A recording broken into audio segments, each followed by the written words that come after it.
প্রকৃতিরও যে একটা মন আছে সেটা আমরা বুঝতে পারি না। একটা সময় এটা জঙ্গলের মধ্যে ছিল, মানুষ কি করেছে, বেছে বেছে কিছু জিনিস নিয়ে তৈরি করেছে। ফলে এটারও একটা মূল্য রয়েছে, তার কারণ অন্তত তোমাকে মনে করিয়ে দিচ্ছে যে তুমি প্রকৃতির সঙ্গে বাস করলে তোমার মনেরও বিকাশ ঘটে। আমাদের আদিবাসীদের কাছ থেকে অনেক কিছু শেখার আছে। তারা জানে কি সাস্টেনেবল ডেভেলপমেন্টটা কি। এটা মনে হয় যেন মানুষ এই প্ল্যানেটে একটা অতিরিক্ত কিছু, মানে যদি নাও আসতো তাতে খুব একটা বোধহয় কারোর অসুবিধা ছিল না। আমাদের ছোটবেলায়, এখন যদি আমি ইন রেট্রোস্পেক্ট ভাবি, কতগুলো ব্যাপারে মানুষ অনেক ইনোসেন্ট ছিল এবং খুব অল্পে সন্তুষ্ট ছিল।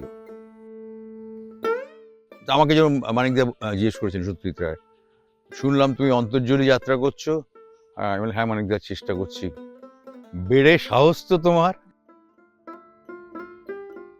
যেটা আমার মনে হয় যে রবীন্দ্রনাথ যেটা চেয়েছিলেন শান্তিনিকেতন, উনি চেয়েছিলেন এই ফার্স্ট ওয়ার্ল্ড ওয়ারের পর এই ধ্বংস দেখে উনি একটা প্রতিষ্ঠান করতে চেয়েছিলেন যে যেখানে ফর পিস, শান্তি শান্তি আসবে, থাকবে।